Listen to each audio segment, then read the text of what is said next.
Justin, you and I have been friends for a long time. We went through a season where we were very close, and then as friendships happen, we weren't like not friends, but and then we in the process kind of got close again, which I've really enjoyed.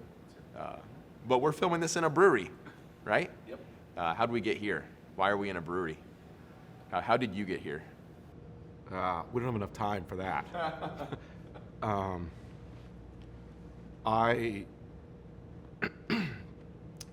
I grew up around small business my whole life. Both my parents owned businesses, and I kind of knew at a young age that I would probably end up doing something more on that entrepreneurial side. Yeah.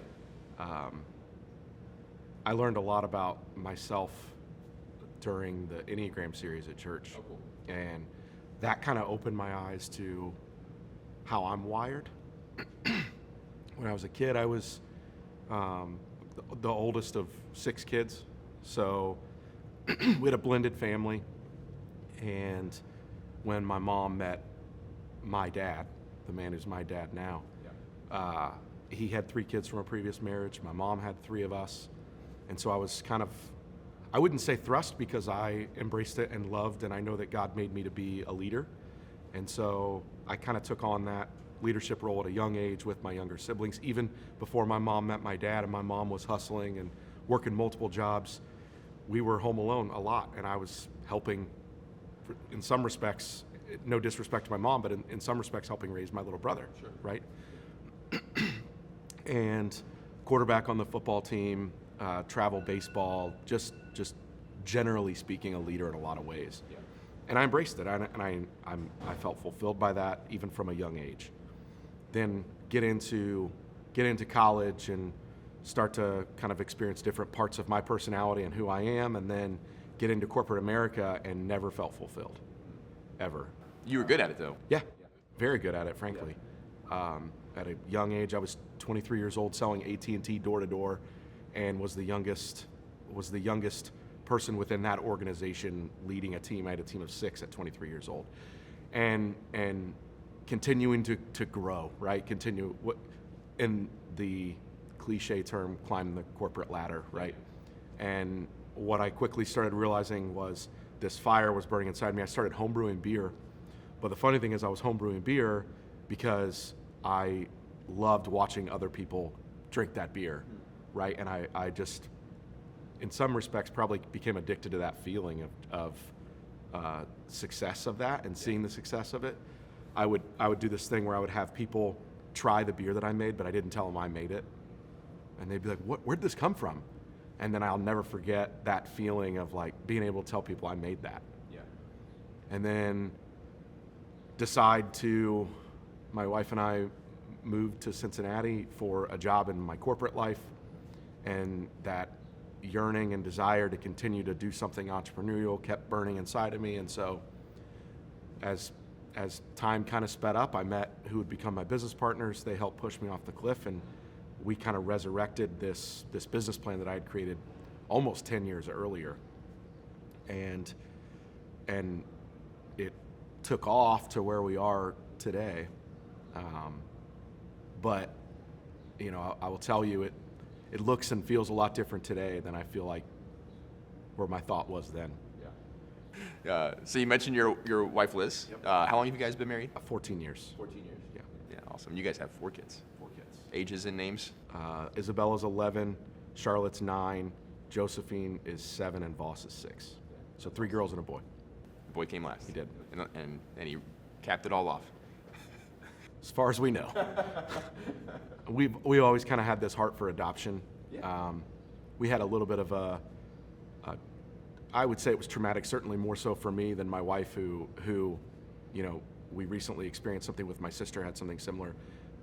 We have 11 nieces and nephews, which is super fun. And my most recent nephew, my sister had a little bit of a scare, and we were kind of talking through that because Liz had a similar situation when she gave birth to Josephine. And it's funny because Liz was talking about it, and she's like, I didn't even realize it was as traumatic for you as it was for me, because she was in it, but she was out of it too, right? And I watched the whole thing. And so after we had Josephine, we had kind of thrown around the idea of maybe we'll adopt from here, and not put you through that risk again. And so we were, I would say we were actively not trying to have a fourth child. And then God blessed us with Voss. And he's the man. That's awesome. Yeah. So lots of kids, a lot of nieces and nephews. Family guy. Grew up around a large family. Yeah. I'm blessed to have one now. Yeah. So still mess up a lot, but Oh, we all do. Yeah. Right? yeah. So big family, passionate family guy. Yeah. I would say since I've known you for about close to 10 years. Yeah, probably longer now. Yeah. It's Yeah. been a while. Well, it would be about 10 years. We started attending Rivers Crossing in 2015, and you and I met very shortly after that. Right after that, yeah. We started getting breakfast together, and yeah, that was a fun time. Yeah, it was great. But I would say that I would always describe you as a passionate person about almost anything. And you can get passionate pretty quickly. Tell me about your passion when you started to open up the brewery. Because there's one story that I remember, and I think you know the story that I'm going to share. You would always share this story with people about opening the brewery that was inside your heart. Do you know what story I'm talking about? Yeah. Yeah. Share the story with me. We had started the fundraising for the brewery. We were on the cusp of, we had just purchased this land. This land was a blank piece of land. You came with me to see it at one point when there was a 50-foot mound of dirt in the middle of the property. And pretty shortly after that, I actually got baptized and started wrestling in my heart of, can this brewery be a place that also honors God? Am I honoring God through this process, or am I just kind of seeking this whole thing of self-fulfillment and driving to the next leadership thing, right? I talked about that, it's just kind of always been inside of me. And my wife is one of one. She's the best human on the planet, and she kept telling me, chase your dreams, chase your dreams. And what that dream was then looks a lot different than what the dream is today in a lot of ways. In some ways, it's still rooted there. And I believe the story that you're thinking of is this idea that Sonder could also be a place where someone finds Jesus. And I was driving to my job at the time. I had not left corporate America yet, and I was driving to my job, and I had this basically debate with God in my truck. It was like, I don't know, God, I can't do that. I don't think I can do this. It feels, I was wrestling inside myself of why I was doing this. What does this look like? And I still to this day, it gives me goosebumps when I think about it. Not only did God humble me right there, but he's like, yeah, I'm calling you to do this, so much so that somebody through your brewery is going to find Jesus. And I was taken to Exodus and the story of Moses encountering God at this burning bush. At the time, I was reading through, you and I were doing it together. We were reading the Bible chronologically, front to back. And I had just gotten through Exodus, and it hit me with so much weight. I started crying, basically hysterically in my truck by myself. And I just knew God had said, I need you to put my name on your body, but I don't want it in English, because I want somebody to have to ask you about that. And it was so vivid. I know it still hasn't happened. I think there's some reasons for that, but the man's name is Corey. I already know. And I'm the vision that God painted for me was that I'm going to serve somebody a beer and they're going to ask me about my tattoo. And so then I was, then you know how it is. So then I'm back and forth with God. I'm like, all right, cool. So I'll put it on my shoulder, right? I'll honor you, God, but I'm not going to honor you like it might be embarrassing for me, right? Even though I've never been that person, I'm just like battling back and forth. And then my wife and I went to Asheville, and I got this tattoo. And I remember Liz kind of guided me through the story in my head of what I'm telling her, this encounter I had with God. And I looked at her and I said, I think it's got to be on my arm, because I think Corey's got to see it and ask me a question. He's not going to see it on my shoulder. So I have Yahweh tattooed on my forearm in Hebrew. Yeah, in Hebrew. And it's a cool reminder when I get out in front of myself too much, why God blessed me with the ability to be able to do this, because I do believe it is and will be a tool for people to find Jesus. But it's easy to lose sight of that. Yeah, that probably leads well into where I wanted to ask you. Some of the questions I wanted to ask you of, do you feel like there was a season of life where maybe you did lose sight of that? 100%, yeah. And it didn't take long, honestly. Yeah. We started winning awards and grew really rapidly. I remember the first time we hit our 20th team member, and it was like, it was just back to that like addiction word, right? Of like the being addicted to growth and being addicted to success, And painting them all as wins along the way. that's right. That's right. I'm doing this for Jesus, right? Because he said I needed to do it, but if I'm honest, I wasn't always thinking about that. Sure. I was thinking about the next award and, how do we get to 50 team members? And the Cincinnati Enquirer wrote an article about us in 2021 after the pandemic about the growth and success of Sonder and how it was the fastest growing brewery in the state of Ohio. And man, I loved that. I loved that. So put yourself back in that moment for a minute. What was Justin chasing? Success. Success. Yeah. So it's funny, on my way over here today, I was just praying about your and I's conversation and what this could look like. And I could probably give 50 reasons as to why I love the success and why I was driven towards it. But it's funny, I have gone through counseling and other things as I've continued to discover who I am, but I had blocked out this memory until today. And I remember it was the day of my high school graduation, and my little brother came in. My little brother came into our living room. I was sitting on the couch, and he said, "Hey, I don't think Dad's coming to your graduation." This is my biological father. And I said, "Did he tell you that?" And he said, "Yeah." And he said, "I probably shouldn't tell you this, but he told me he just doesn't think you're ever going to be successful, and he want to come watch the beginning of your failure."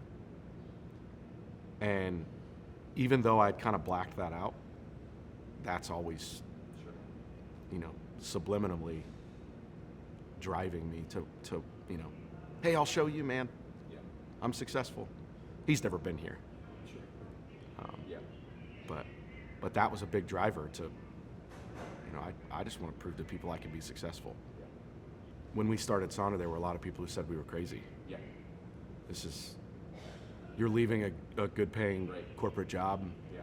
At the time we had 3 kids. At the time we had 3 kids, and we were pregnant with our 4th, and I'm leaving this successful job to start this brewery. And I mean, even friends of Liz and I thought we were crazy, right? So for me, every next award and every new team member that we hired and every more barrel of beer we sold, it was driving me. It's just that success. And that's, I talked earlier about the Enneagram series. Like, I started learning a lot about myself. I would say that was kind of the start of me realizing it was probably mentally in an unhealthy spot for me, because I started realizing so much about, I'm a very heavy Enneagram 3. Yeah. And, that next notch point for our business really honestly started to supersede the idea of Yahweh. There almost is no success for a 3, right? It's just one more step. I can't even see the top of this staircase. I'm just going to get as high as I can on it, right? So it's just one more step. And so you're chasing success and all the things that success looks like, awards and money and employees and just, all of it. We all have our own definition of what success looks like. You're chasing that, At some point along the journey, the dream of a brewery becomes an obsession of a brewery. So put yourself in that space. What is that costing you? What are you losing along the way? I remember, it cost me friendships. You know, I remember we were in a men's group together, right as this place was starting, and my priorities just completely got out of whack. It was costing me friendships. It was costing me time with my family. I remember you suggesting a book to me that I still have. I offer it to people now. And in that book, the author talks about how every time you say yes to something, you say no to something else. And I was saying yes to everything I could here.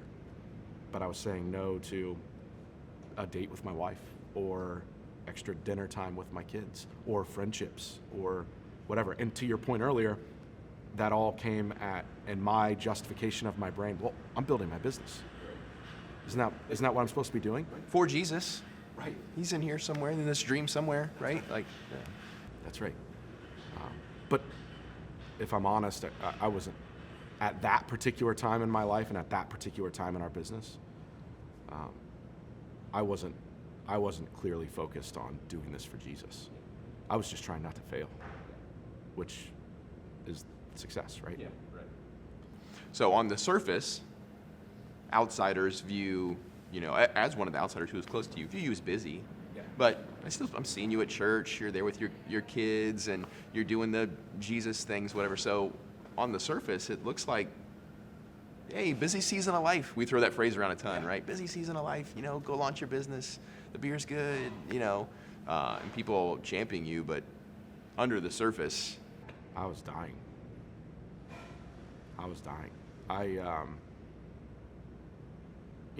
Started making poor decisions about how I was prioritizing my time and who I was spending it with. Meanwhile, it was all just for that veil of the next time somebody would come in and say, "Man, you guys are doing awesome." Yeah. That was like a high for me. Sure. Every time somebody would say, "You guys are doing awesome," I love that. Yeah. Add to that we went through a season where we were forced to shut this place down because of COVID. Yeah. And man, nothing was driving me more than saying, I'm not going to fail through this. Yeah. Meanwhile, I should have been hitting my knees and praying for God's favor. But I feel a lot like Peter, where when things are good, I feel, thank you, God.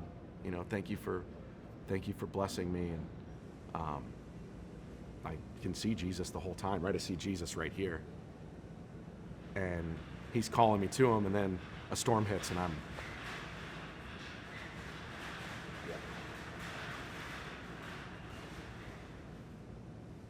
The storm hits, and you're like, that's. Meanwhile, a storm hits, and I'm under the water quickly. Right, I know that about myself now. I didn't at the time. Yeah. And when I think about, obviously God's grace is incredible, but the grace of my wife and my kids and friends and other people, it's incredible, because I would say it was a solid 18 to 24 months where I completely lost sight of all that. And all I cared about was how fast I could grow this place. But it makes me sad and disappointed to think about that, but I also have learned a lot about myself through that process. So you reached out to me. We've been getting connected once a month. No huge agendas, which has been really fun. And then I mentioned, hey, we're doing this series, Chasing the Wind. We're just going to dive into the book of Ecclesiastes. It's on Paul's heart, and why don't we read it together? And you leveled up. So you're like, I'm going to read 2 chapters a day, and I'm going to journal it. And I thought I cautioned you a little bit. I was like, okay, just so you know, like it's heavy. Like it starts and stays dark for a while. All the way to really like the last 3 verses. Yeah, you're like, I've read it before, and I'm like, okay. And I don't know what day this was on. I want to read you something that you sent me. Because not only did you journal, but then you sent me your journals, and then you prayed at the end. And so you sent me this. More darkness here as he writes. He says, it's actually better for those who haven't been born yet. Yikes. And then he said, there's a little bit of hope that says, God has made everything beautiful for its own time. And then your prayer that day was, Father, thank you for hope in the darkness. Thank you for companions. Please help me focus on the relationships that bring me to you.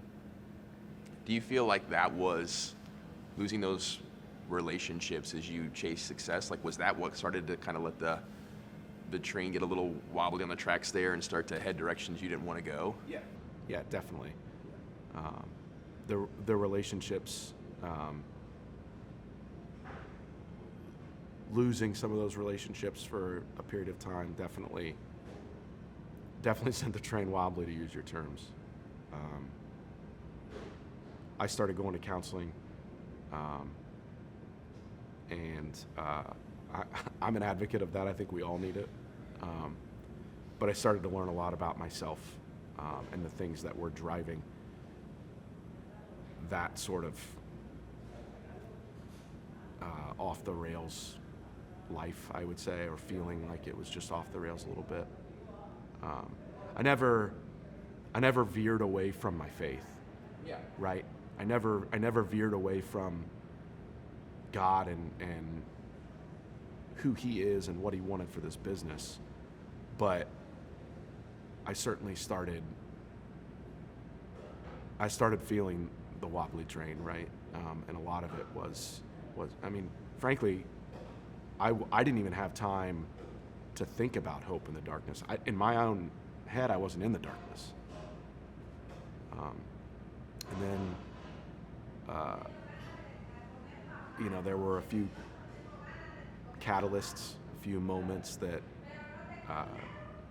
drove me to counseling and discovering more about who I am, and started giving me a little more hope. And it's funny, I can't even tell you as we sit here, like, I didn't have that moment where it was like, this feels like everything needs to change. Yeah.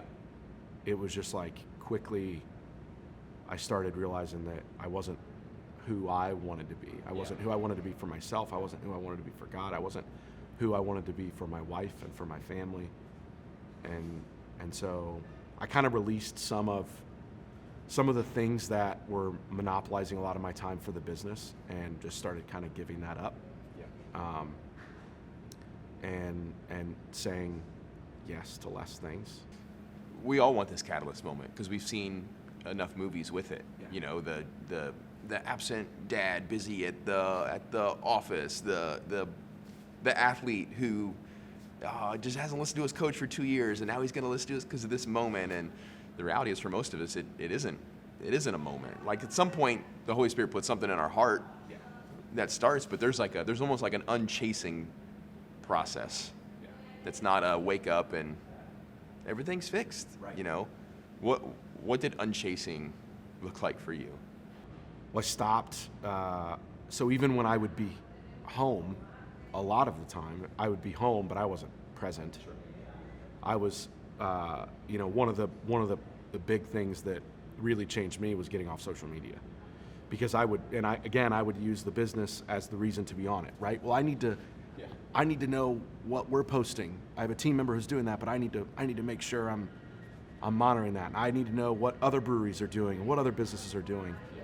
And when I gave that up, man, that helped a ton. Yeah. Because, it was don't be on my phone when I'm at home, right? Don't scroll Instagram and then all of a sudden you're looking at what somebody else is doing, and then then especially for a 3, right? Yeah. Then all of a sudden that's we could do that. I could do that better. Yep.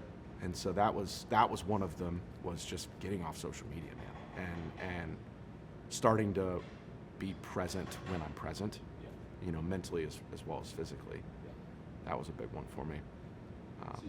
So you know how Ecclesiastes wraps up quickly, but with a lot of hope at the end, right? As you are now pivoting, what would you say if you had to define it somehow? What would you say you're chasing now? Corey. I'm chasing what from a business perspective, I'm chasing what God wants this place to be and has from the beginning. I mentioned that I still haven't met Corey, even though, like I said, it was such a vivid conversation with God that I know his name. Well, I just hope I didn't miss him, because I wasn't honoring God and what this place was supposed to be for a period of time.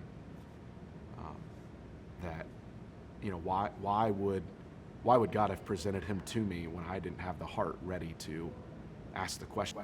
Well, for you, if he would have presented to you then, it would have been success. That's right. Did it? Yeah, that's right. That's a great point. Yeah. I completed the mission, God. Right? There's a chance I don't meet Corey for 20 years.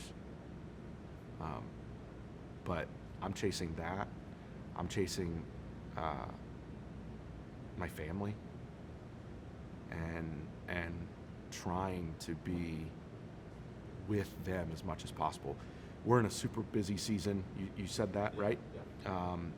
Personally. So that's what I'm happy to say now, that I feel like we're in a busy season with our kids. I don't feel like I have the need. We're, God willing, and he continues to honor this place like he said he was going to, this place will always be in a busy season. Sure. And so why would I sacrifice everything else to put myself in the middle of that? So I'm chasing the busyness of my family. I'm chasing my wife, more so now than ever. And, doing things like taking my kids to golf lessons, and this place will always be here. And I would say I'm chasing them more than I'm chasing anything else. And them meaning God and my family, both. Reading the Ecclesiastes books at the time that I was journaling with you when we first started talking about this, it was like I got hit in the face with a giant brick, because the whole time you're realizing like this dark and meaningless thing. And I felt like when I was reading that even though I had this feeling of success and everything that was going on here, there were times where, I felt like the only reason people needed me around was for Sonder. Yeah. And I didn't know it at the time, but I was that. I was Ecclesiastes. I was in this super dark time, suicidal thoughts, coming home and just wanting to go to bed because I was so tired. But I was tired because I was chasing all of the wrong things. I had no fulfillment, because like you said, as much as we grow this place, none of it feels fulfilling because I'm just on to the next one. I went from this moment of feeling like I needed to keep growing this place to now my favorite thing about what I get to do here is build into and love on my team that I have here. We have one of our team members here who is one of my favorite stories as a company. And it's not my story to share, so I won't, but the main thing about him is I watched him go from somebody that we hired as an entry-level position to now a leader in our company, and I get to love on him and in some degrees chase him and his story, right? And I would have completely missed that 2 years ago because I would have just been worried about how much can this business grow, when in the meantime there's opportunity to grow within what we're already doing.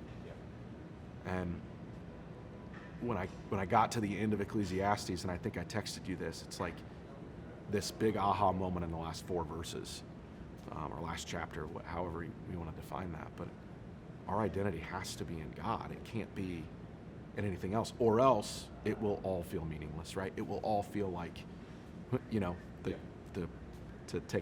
to steal the term of the series, you're literally just chasing the wind. It's because there's always going to be the next thing. So it was like this moment for me where I have to begin to shift all that. My identity has to be in God and not in Sonder. It's funny, even in the time where life was like that for me, I would still tell people, right? I would still tell people like, well, this is not my identity. Yeah. But I wasn't living that way. It's much easier to say than to live out, right? Yeah. I know that, when you were launching this place and first couple of staff, people, this and that, you were always like, yeah, so-and-so came to my fire pit, invited to my fire pit. You've been an active leader in our fire pit ministry since the day they launched. You've been really faithful with that. And hearing those stories come back of, this gentleman you're talking about as well, and your passion for seeing people on your staff, not just grow in the company, but seeing them grow in their faith. And I don't know if you've pieced this together, but maybe seeing some of yourself in them of, yep, they're growing here at the company, but I know what that leads to. Let's run this direction. And I know that, we serve a God who is faithful and who redeems.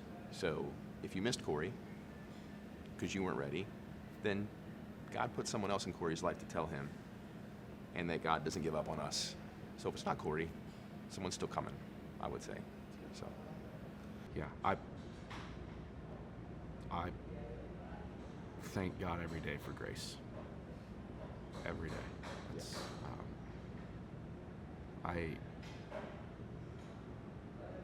I wouldn't be able to keep doing a lot of what I'm doing mentally if I wasn't thanking him for grace. Because, and I have this bad habit of getting into my own like self-loathing.